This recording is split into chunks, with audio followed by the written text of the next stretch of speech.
the question mark on our team, if I'm sitting in your shoes, is our offense and defensive line.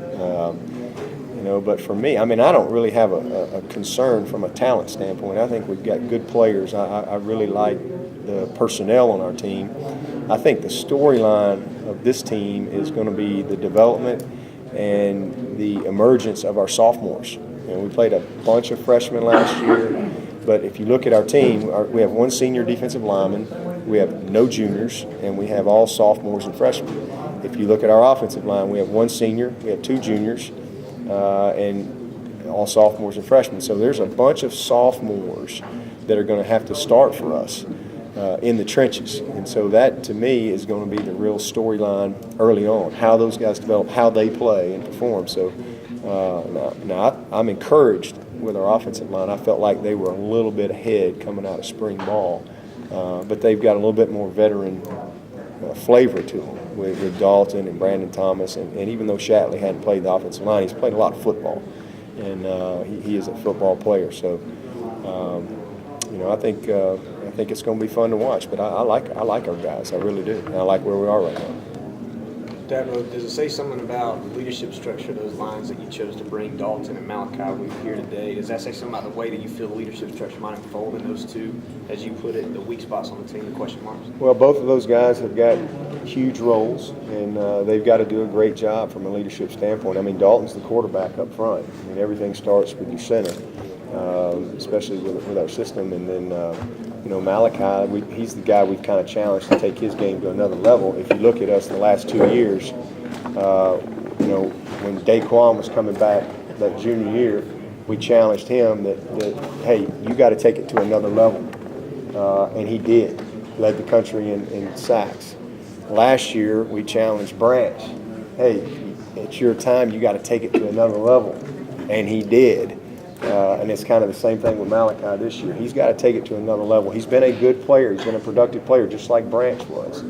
But he hadn't been a great player yet, and neither had Branch, and neither had Daquan, quite frankly. And so that's the challenge to Branch, and the big thing with Dalton. Dalton has been an all-conference player, but it's really taking the leadership. He's like having a coach on the field, and he has done a fantastic job in just taking these young guys, holding them accountable, challenging them just like a coach would do in the off season and so forth. So I'm anxious to get back out on the field with them and see where they are. But the chemistry of that group starts with him, and he's done a fantastic job of kind of stepping up to that task. You happy with that? You come off the BCS bid, but now they're going to a 4-team playoff in a few years. Would you rather have seen that 8 teams to give an ACC champion more of a shot at playing for the national championship, or do you think it's 4-team is okay? I like what they've come up with.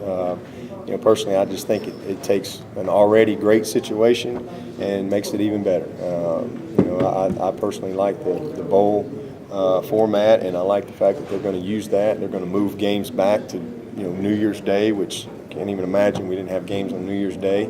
I think it's exciting. And again, I think it's just going to create even more buzz and excitement for college football. So, look forward to kind of watching all the rest of the pieces come together, because I know there's still some moving parts there. But I really like where it's how it's shaking out. I think we're well positioned within our conference, and hopefully we can be a part of it here when it gets going. You think this league can regularly get into that 4-team system? Absolutely, no question, no doubt about it.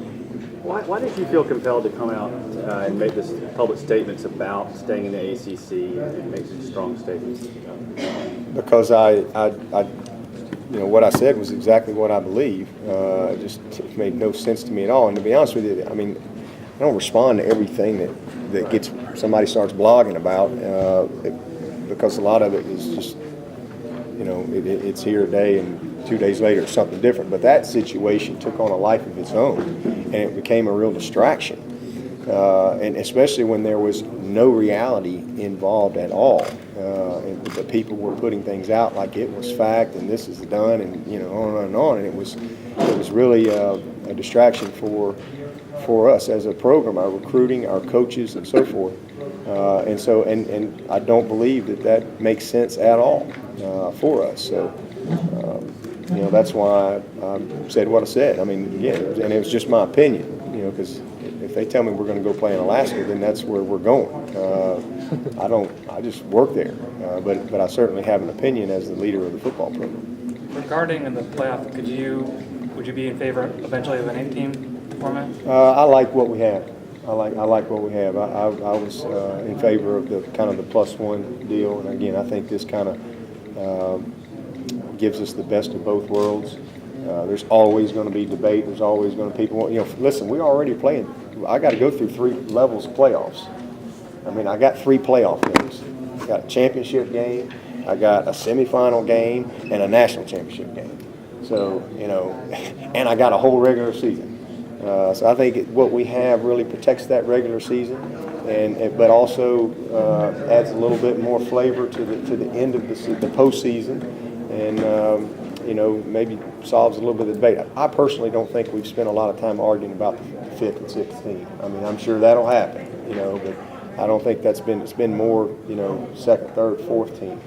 And I think this will be exciting. It'll be interesting to watch it all unfold, but you know, it's a couple years away. So right now we're still in the old system, and hopefully we can maybe win one of these before we get to that new format. You've obviously accomplished several of your goals with this program, winning the division, winning the ACC.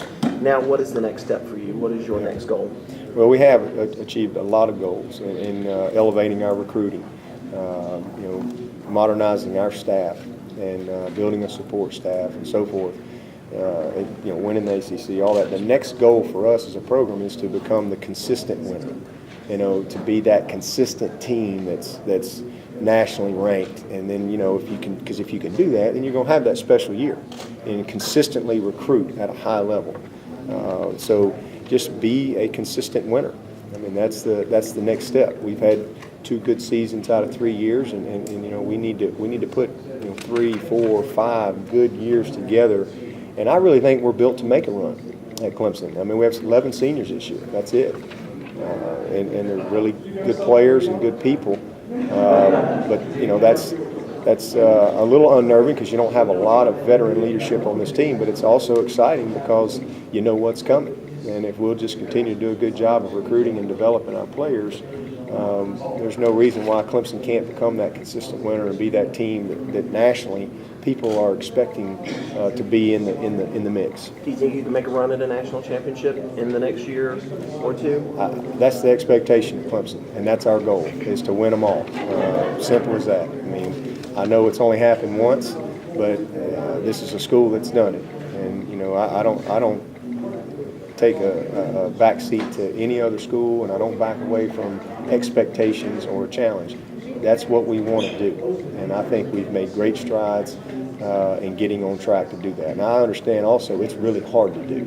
I mean, you look at the last 32 years of college football, you know, Georgia's won 1 national championship, Clemson's won 1, Tennessee's won 1, Texas, where they print their own money, has won 1, Alabama's won 3, Florida State's won 2. I mean, it's hard to do. Okay, and so I understand that, but I also accept that as a challenge, and you know, that's what we wake up trying to do every single day. And you know, but if we can be that consistent winner and we can consistently put ourselves in position to win this conference, then we have a chance to have a seat at the table. And if we can be in that mix, anything can happen. So there's no doubt. I think we're heading in that direction. It's going to be an exciting decade for Clemson football. Dabo, do you like the 9-game league schedule moving forward, or would you rather there be reconsideration for that to go back to 8 so you can have more flexibility in non-conference to help strengthen the schedule with the new playoff format? Yeah, I don't like the 9-game. You know, I mean, that's what we got, so it really doesn't moot point whether I like it or not, but you know, I would not have voted for it.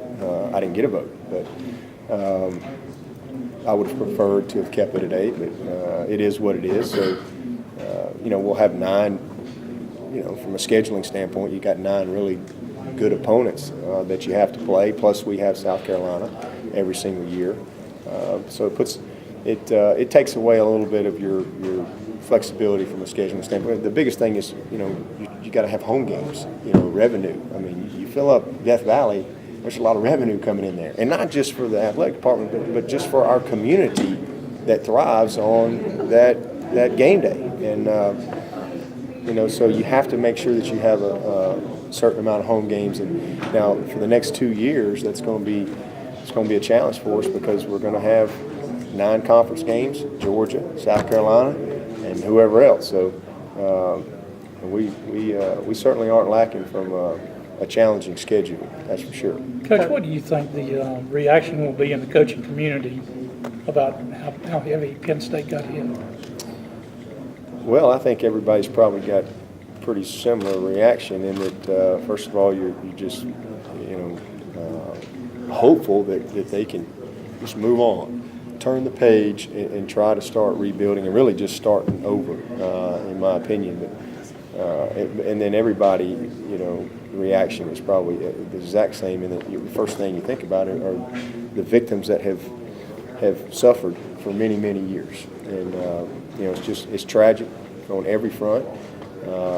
And I can't imagine being in that situation as a coach, in the job that they're going to have to do, and trying to rally their guys and keep their players and just pick up the pieces. I mean, they're going to have, it says 4 years, but it's really going to be probably 10 years playing with a lot of walk-ons and so forth.